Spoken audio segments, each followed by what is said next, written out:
Hey everyone, today we're going to be talking about how we can use a theorem by applying its converse. Let's go ahead and let's get started.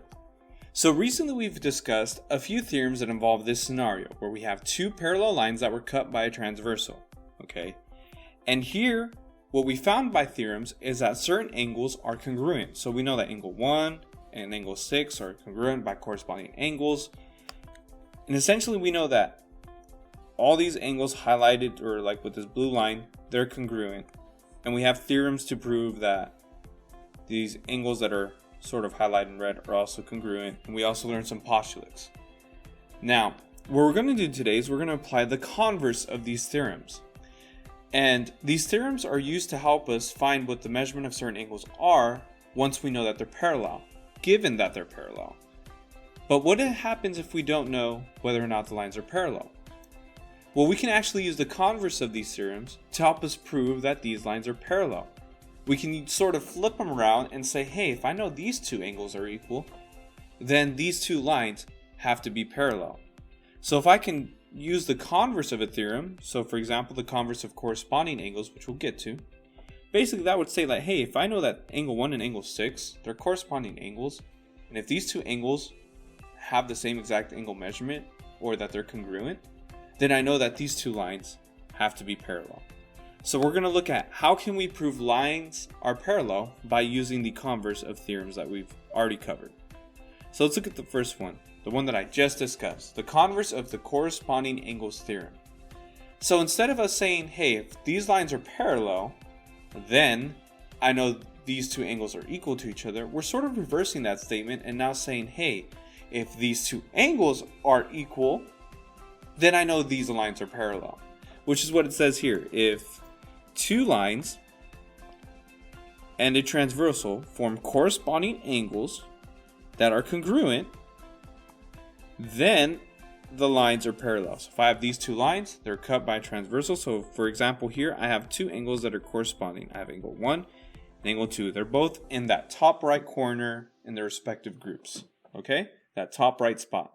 So if I can prove that these two angles are congruent, then I know that these two lines have to be parallel. And that's what the converse is. We're trying to prove that lines are parallel. One way that I can do it, if I can prove that any two corresponding angles are congruent, then I can say that these two lines, L and M, are parallel. Okay, that's the converse of the corresponding angles theorem. So now let's look at another converse. The converse of the alternate interior angles theorem. So very similar to the last theorem. Now I'm saying if I have two alternate interior angles, like angle 1 and angle 2, these two angles are alternate interior angles. If I can prove that these two angles have the exact same value, if they're congruent, then by the converse of alternate interior angles theorem, I know that these two lines have to be parallel. Okay, and it also works for the other pair of corresponding angles and the other pair of alternate interior angles. If I had these angles, let's say angles 3 and angle 4, if I knew those were also congruent, then I could also state, didn't matter which pair I used, either ones will work with the converse of alternate interior angles theorem. Now let's look at this one. Converse of the same side interior angles postulate. Okay, so now we're using a postulate and we're going to use the converse of this postulate. And the original postulate states that these two angles, if we have parallel lines, that these two angles will add up to 180. So we're going to reverse this postulate and we're going to say, hey, if I can prove that these two angles, the same side interior angles, if I can prove that these two angles add to 180 degrees, then I know that these two lines are parallel. Okay, so if they give me the value to these two angles, if they said, hey, angle 1 is 130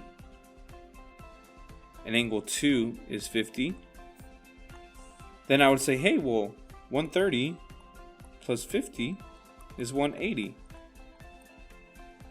By the converse of the same side interior angles, because that's true, because they do equal 180, then I know that these two lines have to be parallel.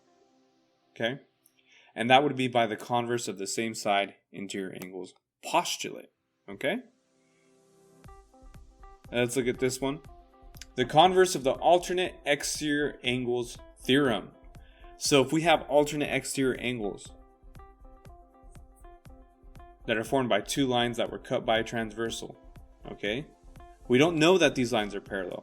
But if I know the measurement of angle 1, and if I know the measurement of angle 2, and if I know that those two measurements are exactly the same, then I can use the converse of alternate exterior angles theorem to prove to me that these two lines are in fact parallel.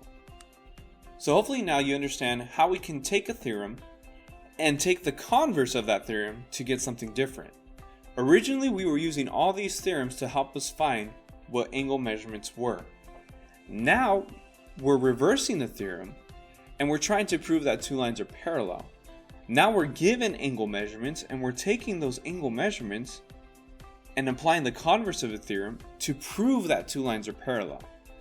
Now again, why this is important we'll see later in proofs, we'll see later as we move forward in geometry, but it's a nice nifty trick to have when you're working with problems that are all in this course. Converse and applying the converse to a theorem is a very handy tool that a lot of times we just have to make sure we don't forget. So hopefully you understand how to do this, and what I'd like you to do next is to check out this next video that's on some different theorems that are involving parallel lines. Theorems that are just about parallel lines and how they work. As always, thanks for watching, and I hope you keep watching these videos, and as always, if you have any questions, let me know. I'll see you guys next time.